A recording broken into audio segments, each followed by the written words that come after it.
The courtroom smelled of old paper, polished wood, and quiet power. It was the kind of place where voices naturally lowered themselves, where even confident men hesitated before speaking. Tall windows stretched upward like narrow eyes, letting in thin blades of winter light that caught dust in the air and made it feel as if time itself had slowed. Every bench was filled. Journalists sat shoulder to shoulder, notebooks ready, pens hovering. Lawyers whispered. Clerks shuffled files with practiced boredom. At the center of it all stood a young man who did not belong there. Ayaan Halim was 22 years old, wearing a suit borrowed from a neighbor, the sleeves slightly too long, the collar stiff against his neck. He had not slept properly in days. Dark circles framed his eyes, but there was something unyielding in his posture. His hands hung at his sides, fingers relaxed, not clenched. Fear had passed its turn with him. Behind the iron railing sat his father. Karim Halim's wrists were cuffed,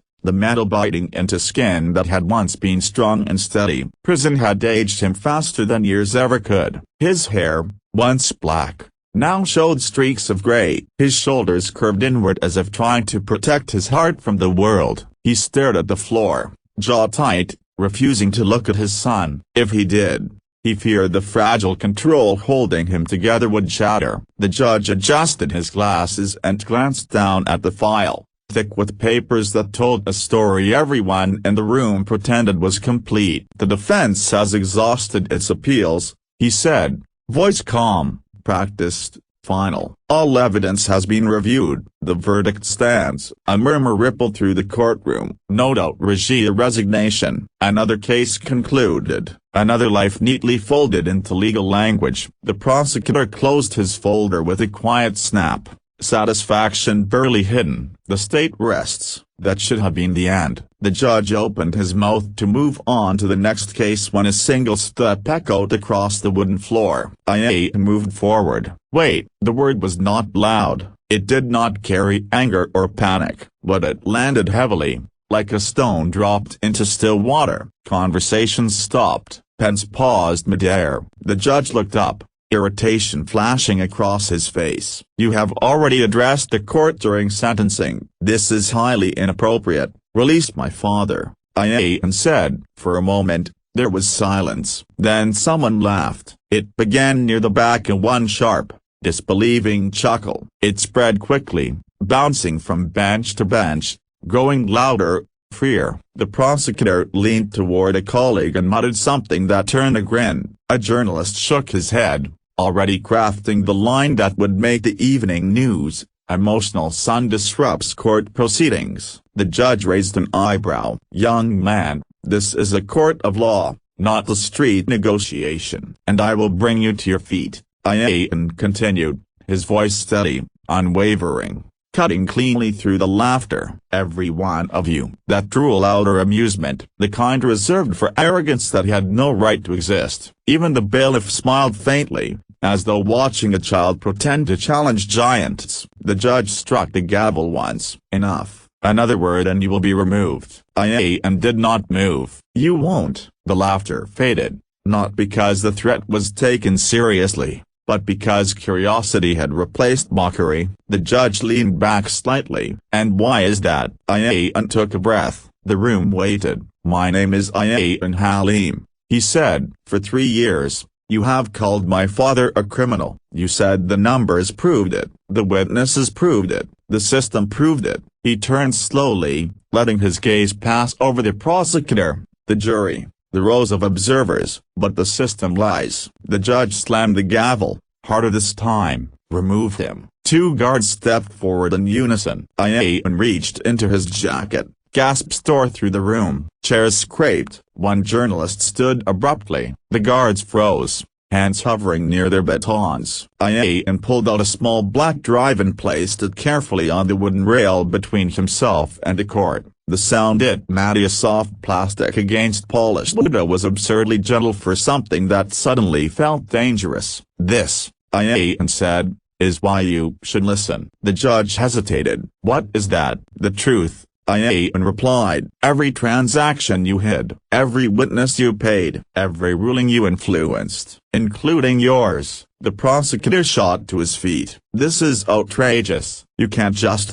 you use the shell company registered under your wife's maiden name," and said calmly, without looking at him. "I can list the transfers if you'd like." The prosecutor's face drained of color. And turned his attention back to the bench. "You ruled against my father 3 days after receiving a foreign deposit routed through 2 intermediaries. I have the bank trail." The judge rose slowly, anger struggling with something new unease. "This court is adjourned." "No," and said quietly. The word carried weight now. "This court," he continued, "is about to stand." For the first time since he had spoken, no one laughed. They did not drag him out. That alone told and everything he needed to know. Instead of the public exit, the guards escorted him through a narrow side door, past walls lined with portraits of long-dead judges whose eyes seemed to follow him. The corridor smelled of disinfectant and old secrets. The laughter from the courtroom was gone now, replaced by hurried footsteps and hushed,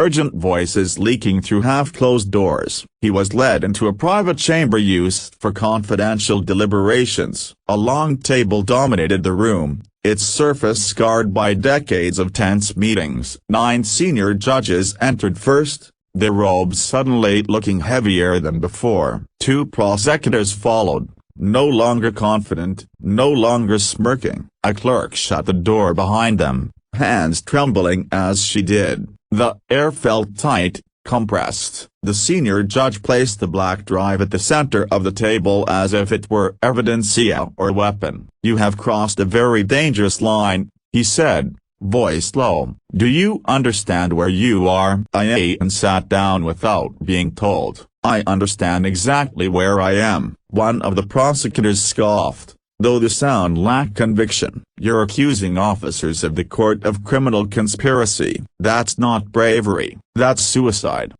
Met his gaze. "Then you should stop shaking." The prosecutor looked away. The senior judge exhaled sharply and nodded to the clerk. "Load it." A screen on the wall flickered to life. The clerk's fingers hovered over the keyboard for a second too long before she pressed play. The first file opened to a spreadsheet. Clean, organized. Dates, amounts, account numbers. Offshore transfers highlighted in pale yellow. Names replaced with initials that everyone in the room recognized immediately. "This means nothing without context," one judge said quickly. And leaned forward. "That's why there are 47 folders." The clerk clicked again. An audio file began to play. A familiar voice filled the room, confident and relaxed. It belonged to one of the prosecutors now sitting at the table. He was laughing on the recording, discussing how a witness had suddenly remembered things differently after a payment cleared. The prosecutor shot to his feet. "This is illegal surveillance." "It's her voice," and replied. "Argue with yourself." The next file was an email chain of dozens of messages between corporate executives and legal officials, negotiating outcomes, sentencing recommendations,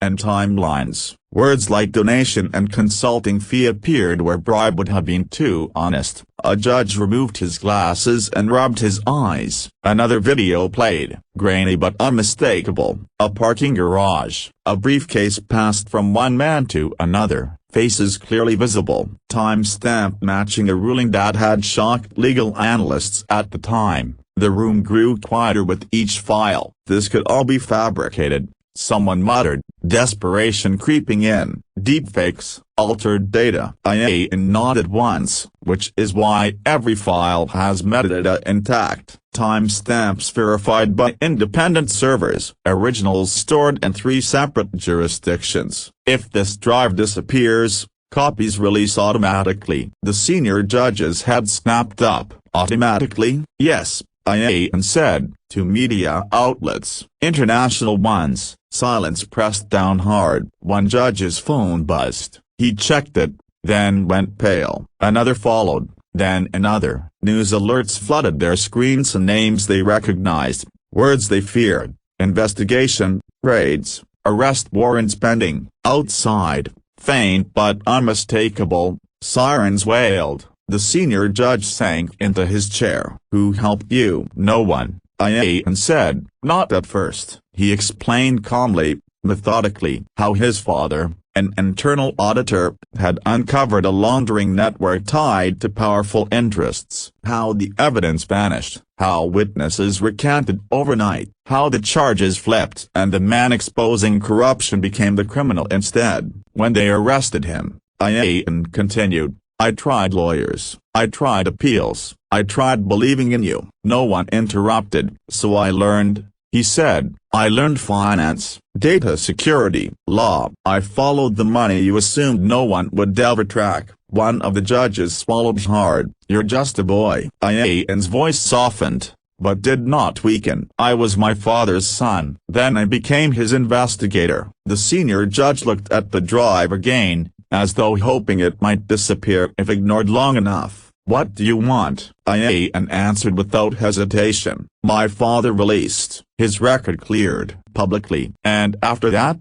the judge asked quietly. Ian looked around the room at the people who had once laughed at him. "After that, you will do your jobs, or you will lose them." The door burst open. Armed agents flooded in, badges flashing. The lead agent spoke clearly, professionally. "By order of the Anti-Corruption Bureau, all individuals present are to remain seated." Chairs scrapped as some instinctively tried to stand then froze. For the first time in that room's history, authority entered without asking permission. Ian leaned back slightly, breathing out for what felt like the first time in years. The impossible was no longer a threat. It was already happening. The courtroom reopened, but it was no longer the same room. The air felt different, heavier yet strangely clean, as if something rotten had finally been cut away. The elevated bench where the judges once sat like untouchable figures now looked exposed. Their authority,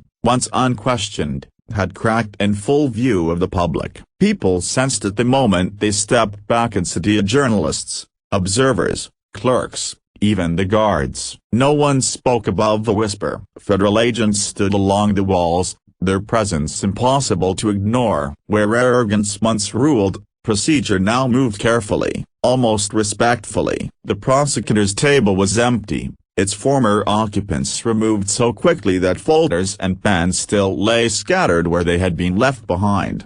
Kareem Halim was brought in through a side entrance. His chains were gone. He walked slowly, as if his body had forgotten what freedom felt like. Every step seemed cautious, uncertain, like the ground might suddenly vanish beneath his feet. When he reached the center of the courtroom, he stopped, overwhelmed by the sight of it. All of the agents, the new officials, the audience watching him not as a criminal, but as a man wronged.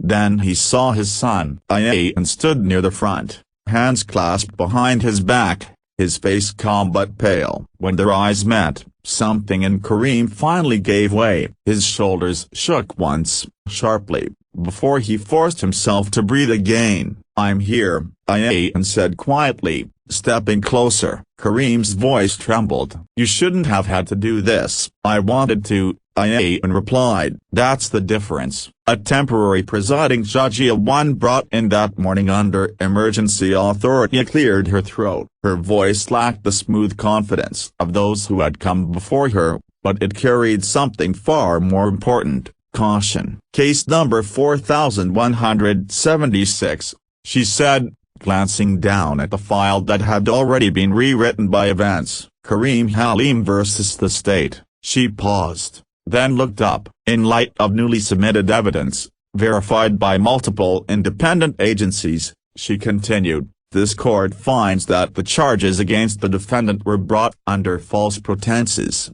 A murmur rippled through the courtroom, sharpened, disbelieving. "All convictions are hereby vacated," the judge said. "The defendant is cleared of all wrongdoing, effective immediately." For a second, no one moved. Then the sound came, as soft, metallic, final. The handcuffs hit the table. Kareem closed his eyes as if afraid the moment might vanish if he looked too closely. When he opened them again, he was no longer a prisoner. Ian exhaled, a long breath he had been holding for years. As Kareem stepped forward, applause broke out, and not the polite kind, but raw and uneven, rising from places it never had before. Some clapped hesitantly, others fiercely. Journalists forgot their notes and cameras for a heartbeat, caught in something too human to frame properly. Behind them, men who once ruled the room were being escorted out through the same doors they had entered with confidence for decades. Their faces were tight, stunned,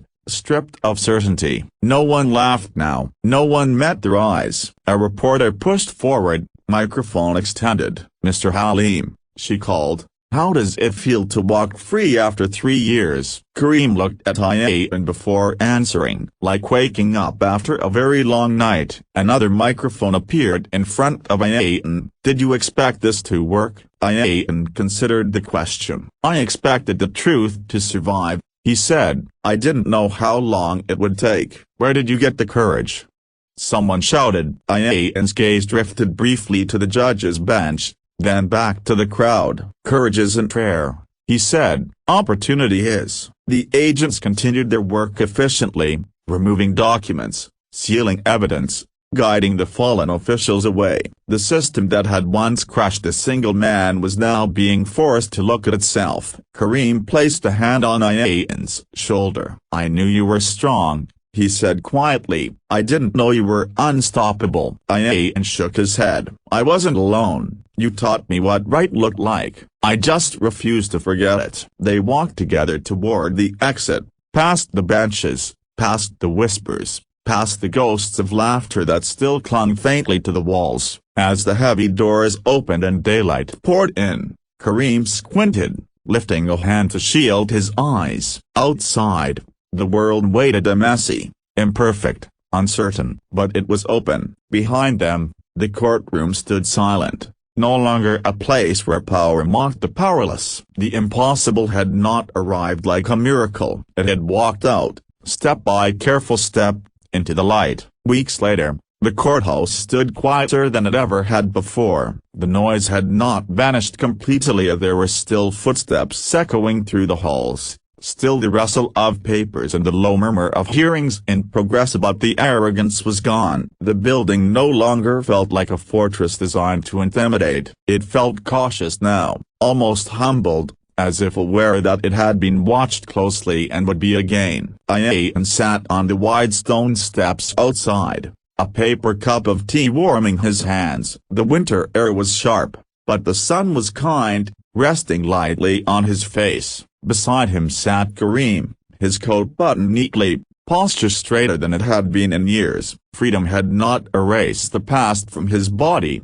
but it had loosened its grip. For a while, neither of them spoke. People passed by, lawyers, clerks, ordinary citizens, some slowing when they recognized them, others pretending not to stare. A few offered small nods of respect. One woman quietly whispered, "Thank you," as she walked past, though Ayaan wasn't sure which of them she meant. "You know," Kareem said at last, staring ahead, "I used to think buildings like this were unmovable. Stone, tradition, authority." Ayaan smiled faintly. "Turns out they're just people inside walls." Kareem nodded. "And people can fall." Inside the courthouse, workers were removing an old brass plaque from the main hall. It listed names of judges once celebrated for their service. The screws came loose with a dull squeal of metal. When the plaque was carried away, the wall beneath it looked strangely bare, as if the building itself were relieved. Investigations spread outward like ripples in water.